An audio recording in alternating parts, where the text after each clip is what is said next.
తాగిన మైకంలో వావి వరుసలు మరిచి ప్రవర్తిస్తున్నారు కొంతమంది నీచులు. నాగర్ కర్నూలు జిల్లా కల్వకుర్తిలో దారుణం జరిగింది. దానికి సంబంధించిన వార్త ఇది. అత్తపై అత్యాచారం చేసి హతమార్చాడు ఒక అల్లుడు. పోలీసులు ఆ నిందితుని అరెస్ట్ చేశారు. కల్వకుర్తి మండలం రఘుపతిపేటకు చెందిన ఓ మహిళకు ఇద్దరు కుమార్తెలు ఉన్నారు. ఆ ఇద్దరు కుమార్తెల్లో ఒకరిని తిమ్మాజిపేట మండలానికి చెందినటువంటి వ్యక్తికి ఇచ్చి వివాహం జరిపించింది ఆ తల్లి.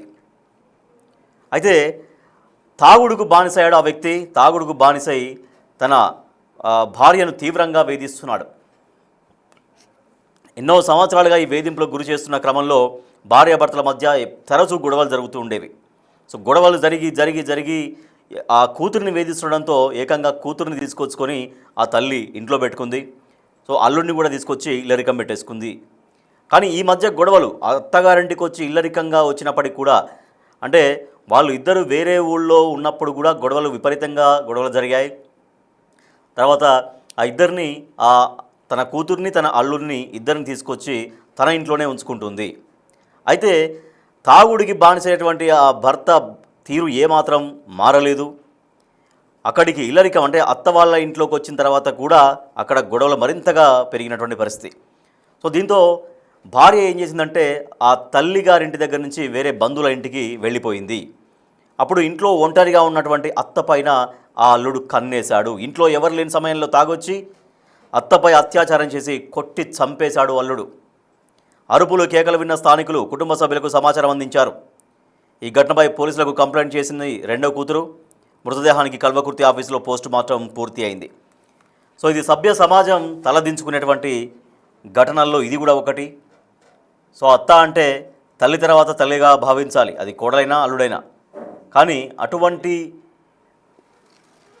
అటువంటి సోయి లేకుండా ఉచ్చం నీచం మరచి వావి వరసలు మరచి ఒక వ్యక్తి తాగిన మత్తులో, నాగర్ కర్నూలు జిల్లా కల్వకుర్తిలో తాగిన మత్తులో ఈ ఘాతుకానికి పాల్పడ్డాడు. అత్తపై అత్యాచారం చేసి తర్వాత ఏకంగా చంపేశాడు. తనపైన కేసు అయితే నమోదైంది. నిందితుడిని పోలీసులు అరెస్ట్ చేశారు. మా ప్రతినిధి శంకర్ గౌడ్ మరింత సమాచారం అందిస్తారు. శంకర్ గౌడ్, ఈ ఘటన ఎప్పుడు జరిగింది? చాలా దారుణమైనటువంటి ఘటన. అత్తపైనే కన్నేసినటువంటి ఆ వ్యక్తిని ఎప్పుడు అరెస్ట్ చేశారు పోలీసులు? ఎటువంటి సెక్షన్ల కింద కేసు నమోదు చేశారు? రాజేష్, నాగర్ కర్నూలు జిల్లాలో దారుణం చోటు చేసుకుందనే చెప్పవచ్చు. తన కుమార్తెని ఇచ్చినటువంటి అల్లుడే తనను అత్యాచారం చేసి హత్య చేసినటువంటి ఘటన ఒక్కసారిగా అందరినీ షాకింగ్ కు గురి చేస్తుంది. మొత్తంగా ఇది కల్వకుర్తి నియోజకవర్గంలో చోటు చేసుకున్నటువంటి సిచ్యువేషన్. ఓ మండలానికి సంబంధించి ఎవరైతే మాదం చెన్నమ్మ అనే మహిళ ఉంటుందో ఆమెకు దాదాపు 60 ఏళ్ళు ఉంటాయి. మొత్తం కూడా ఆమెకు ఇద్దరు కుమార్తెలు, ఇద్దరికి కూడా వివాహం చేసింది. తిమ్మాజిపేట మండలానికి సంబంధించినటువంటి వ్యక్తికి తన పెద్ద కుమార్తెనిచ్చి పెళ్లి చేశారు. అయితే ఆ తిమ్మాజిపేటకి సంబంధించినటువంటి రాఘవేంద్ర తాగుడుకు బానిసై నిత్యం తన కూతురును కొడుతూ వచ్చేవారు, నిత్యం ఇబ్బందులకు గురి చేసేవాడు. ఇదే క్రమంలో ఈ వేధింపులు ఎక్కువయ్యాయని చెప్పి తన తల్లికి చెప్పుకున్నది ఎవరైతే రాఘవేందర్ భార్య ఉన్నారో, కుమార్తె ఆమె తల్లికి చెప్పింది. దీంతో మొత్తంగా ఆ అల్లుడిని తన ఇంటికి ఇల్లరికం తెచ్చుకుంది. అంటే ఇబ్బందులు ఉన్నాయి, ఆ ఇబ్బందులు తనే తీరుస్తానంటూ కూడా ఆమె ఇక్కడికి తీసుకొని వచ్చి ఇంట్లోనే ఆమె రెగ్యులర్ గా వారి పోషణ మొత్తం కూడా ఆమె చూసుకునే ఉండేది. అయితే ఇటీవల ఆ దంపతుల మధ్య ఇద్దరి మధ్య కూడా గొడవ జరిగింది. తిరిగి మరొకసారి కూడా గొడవ జరగడంతో అతని భార్య బంధువుల ఇంటికి కూడా వెళ్ళిపోయింది. అతని భార్య ఎవరైతే బంధువులు ఉన్నారో వాళ్ళ ఇంటికి వెళ్ళిపోయింది. దీంతో అత్త ఒక్కతే ఇంట్లో ఉంది. ఇదే క్రమంలో ఆదివారం రాత్రి, అంటే 2 రోజుల క్రితం ఇది చోటు చేసుకుంది. నిన్న రాత్రి ఇంట్లో ఎవరు లేని సమయంలో అతను అత్తపై అత్యాచారం చేశాడు. పూర్తిగా తాగిన మైకంలో మొత్తం సభ్య సమాజం తలదించుకునేలాగా కూడా ఈ ఘటన చోటు చేసుకుంది. అనంతరం ఆమెను కొట్టి హతమార్చాడు. శంకర్, అయితే అక్కడ అరుపులు కేకలు కూడా తను పెట్టినట్టుగా, అంటే ఆ సమయంలో అత్యాచారానికి ప్రయత్నించేటువంటి సమయంలో అత్త అరుపులు కేకలు కూడా పెట్టిందని చెబుతూ ఉన్నారు. అంటే ఎవరు రాలేదా, చుట్టుపక్కల ఎవరు గమనించలేదా, వచ్చి అతన్ని నిలువరించే ప్రయత్నం ఏమైనా జరగలేదా, లేకపోతే నిజంగా బయటకు ఎవరికి ఆ కేకలు అవన్నీ కూడా వినిపించకుండా అయిపోయిన పరిస్థితా? ఎందుకంటే రాఘవేంద్ర అనే వ్యక్తి అక్కడికి వచ్చినాక కూడా అతని అలవాట్లో ఎలాంటి మార్పు రాలేదు. నిత్యం ఇదొక హింసాత్మకంగా ఉండేది. రెగ్యులర్ గా తాగుడుకు బానిసై భార్యను కొట్టడంతో పాటు అత్తపై కూడా కొన్ని సందర్భాల్లో చేసుకునేవాడు అని చెప్పి కూడా చెప్తున్నారు. చాలా మంది అతన్ని నిలువరించే క్రమంలో అందరికి చెప్తున్నప్పటికీ అందరిపై తిరుగుబాటు చేసేవాడు. అంటే అందరినీ నా దగ్గరికి ఎవరు రాకూడదంటూ కూడా పూర్తిగా విచక్షణ రహితంగా మాట్లాడడం, వారి మీద దాడులు చేయడం వంటి కూడా చేశారని చెప్తున్నాడు. ఏదేమైనా అర్ధరాత్రి సమయం కావడంతో రెగ్యులర్ గా ఈ యొక్క అరుపులు, ఈ విధమైనటువంటి గొడవలు ఉంటాయని చుట్టుపక్కల వాళ్ళు అనుకున్నారు. కానీ ఇది హత్య చేస్తున్నటువంటి సమయంలో వచ్చినటువంటి అరుపులు, కేకలుగా స్థానికులు భావించలేదు. రెగ్యులర్ గా ఉండేది కదా అని చెప్పి కొంత దాన్ని పట్టించుకోలేదు. కానీ ఇది నిర్దాక్షిణ్యంగా తాగుడుకు బానిసై అత్త అంటే తల్లితో సమానం అట్లాంటి వ్యక్తి పైన అత్యాచారం చేయడంతో పాటు ఆమెను విచక్షణ రహితంగా కొట్టి చంపడం అనేది సభ్య సమాజం తలదించుకోవాల్సినటువంటి అవసరం ఎంతైనా. దీనిపైన ఇప్పటికే సిఐ నాగార్జున రెడ్డి కూడా మొత్తంగా కేసు నమోదు చేశాడు, దర్యాప్తు ప్రారంభించారు. ఇప్పటికీ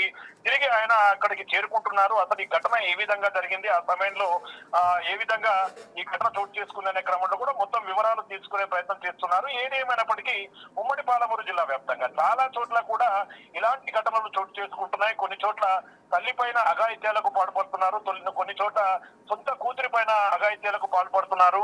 చాలా చోట్ల ఇలాంటి విషయాలు వెలుగులోకి వస్తున్నాయి. పోలీసులు మరోవైపు చెప్తూ వస్తున్నారు, అంటే అందరికి కూడా మంచి మెసేజ్లు ఇస్తున్నారు, ఎలా కలిసి ఉండాలి, బంధాలు అంటే ఏంటి అనే క్రమంలో కూడా చాలా కార్యక్రమాలు చేపడుతున్నప్పటికీ కల్వకుర్తి టౌన్ లో జరిగిన ఘటన, కల్వకుర్తి సమీపంలో గ్రామమా? అంటే ఇది కల్వకుర్తి మండలానికి సంబంధించి సమీపంలోనే ఉంటుంది. దాదాపు 15 కిలోమీటర్ల దూరంలోనే రఘుపతిపేట అనే ఒక కాలనీ ఉంటుంది. అక్కడ కల్వకుర్తి మండలానికి సంబంధించి రఘుపతిపేట కాలనీలో ఈ దారుణం చోటు చేసుకుంది.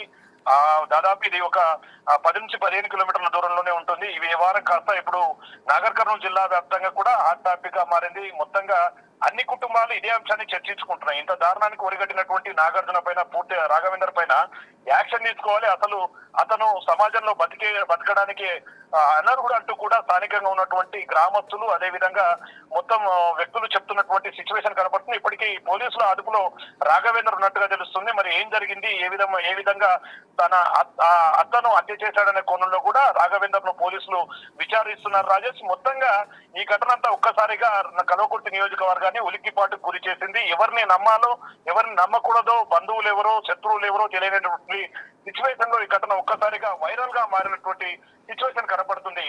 Rajesh, right, thank you Shankar. So అది కల్వకుర్తి మండలంలోని రఘుపతిపేట అనేటువంటి విలేజ్లో జరిగినటువంటి దారుణ ఘటన ఇది. వావి వరసలు మరచి చాలా నీచంగా ప్రవర్తించాడు స్వయంగా అల్లుడు. సో తన కూతురునిచ్చి వివాహం చేసి తన బాగోగులు చూసేటువంటి అత్తపైనే, తన భార్య తల్లిపైనే కన్నేసి అత్తపై అత్యాచారం చేసి దారుణంగా హతమార్చాడు అల్లుడు. అతని పేరు రాఘవేందర్, మనం చూస్తున్నాం. సో అతనే నిందితుడు, అతనే రాఘవేందర్. ఆ ఫోటో మనం చూస్తున్నాం. అది అత్తపైన అత్యాచారం చేసి తాగుడుకు బానిసై తాగి తాగి తాగి వావి వరుసలు మరిచి, ఉచ్చమేంటి నీచమేంటి మరిచి ఏకంగా తనకు కూతురునిచ్చి పెళ్లి చేసిన అత్తపైనే అత్యాచారం చేసి హత్య చేశాడు అతడు. నాగర్ కర్నూలు జిల్లా కల్వకుర్తిలో రఘుపతిపేట సమీపంలో రఘుపతిపేటలో ఈ ఘటన జరిగింది. అత్తపై అత్యాచారం చేసి హతమార్చాడు అల్లుడు. అతన్ని అరెస్ట్ చేశారు పోలీసులు. కల్వకుర్తి మండలం రఘుపతిపేటకు చెందినటువంటి ఓ మహిళకు 2 కుమార్తెలు. సో ఒకరిని తిమ్మాజిపేట మండలానికి చెందినటువంటి ఆ రాఘవేందర్కి ఇచ్చి వివాహం చేసింది ఆమె. సో అది వివాహం అయిన దగ్గర నుంచి కొన్ని సంవత్సరాలుగా భార్యను తీవ్రంగా వేధిస్తున్నాడు, భార్యను తీవ్రంగా కొడుతున్నాడు, తాగుడుకు బానిసై ప్రతిరోజు గొడవలు పెట్టుకుంటూ భార్యను నానా హింస పెడుతున్నాడు. సో అందుకని ఏం చేసిందంటే అత్త, మీరు దూరంగా ఉండడం కాదు, మీరు నా దగ్గరే ఉండండి, సమస్యలు ఏమైనా ఉంటే ఇక్కడ పరిష్కరించుకోవచ్చు అన్నట్టుగా తన కూతురుని అల్లుడిని ఇద్దరిని తన ఇంటి దగ్గరే పెట్టుకుంది. సో తన ఇంటి దగ్గర పెట్టుకుంటే కొంచెం గొడవలు తగ్గుతాయేమో, సో దూరంగా ఉండడం వల్ల వాళ్ళకు ఇబ్బందులు అవుతున్నాయేమో, సో తన ఇంటి దగ్గర నేను కూడా ఉంటాను కాబట్టి వాళ్ళ గొడవలు కాకుండా కొంత వాళ్ళ సంసారం సెట్ అవుద్దేమో అన్నట్టుగా భావించి ఆ అల్లుడిని కూతురిని తీసుకొచ్చుకొని ఇంట్లోనే పెట్టుకొని వాళ్ళు కొనసాగుతున్నారు, జీవితం కొనసాగిస్తున్నారు. అయితే అక్కడికి తీసుకొచ్చిన తర్వాత కూడా, అత్తవారింటికి వచ్చిన తర్వాత కూడా ఇదే రాఘవేందర్ గొడవలు మళ్ళీ పెట్టడం, అసలు మళ్ళీ అక్కడ భార్యాభర్తలకు మళ్ళీ చాలా దారుణంగా, చాలా తీవ్రంగా గొడవలు కావడం అనేది అది కొనసాగుతూనే ఉంది. దీంతో ఏం చేసిందంటే తన భార్య తన తల్లిగారింటి దగ్గర నుంచి వేరే బంధువుల ఇంటికి వెళ్ళింది. కొంతకాలం అక్కడ మళ్ళీ గొడవ సద్దుమణిగినాక రావడం కోసము ఆ రకంగా కొంత వాళ్ళ బంధువుల దగ్గరికి ఇంటికి వెళ్ళిన తర్వాత అత్తపైన, ఒంటరిగా ఉన్నటువంటి అత్తపైన కన్నేశాడు. అత్తపైన అత్యాచారం చేసి అత్తను చంపేసినటువంటి అల్లుడి యొక్క ఉదంతం ఇది. సో తనపైన పోలీసులు కేసు నమోదు చేశారు. నిందితుడిని పోలీసులు అయితే అరెస్ట్ చేశారు. మరి ఆ అత్యాచారం ఎందుకు చేశాడు, హత్య ఎందుకు జరిగింది అనే దానిపైన రాఘవేంద్ర అనేటువంటి వ్యక్తిని పోలీసులు విచారిస్తున్నారు. అంటే తాగుడుకు బానిసలై పూర్తిగా మద్యం మత్తులోనే కూరుకుపోతే జీవితాలే నాశనం అయిపోతాయి, సర్వనాశనం అయిపోతాయి, సంసారాలు కాపురాలు ఏమీ ఉండకుండా బంధాలు అనుబంధాలు కుప్పకూలుతున్నటువంటి పరిస్థితి. సో ఇట్లా తాగుడుకు బానిసై మద్యానికి బానిసైపోతే కనీసం వావి వరసలు కూడా మర్చిపోయేటువంటి దారుణమైన పరిస్థితిలోకి కొంతమంది మనుషులు వెళ్ళిపోతున్నారని చెప్పడానికి ఇదొక ఉదాహరణ.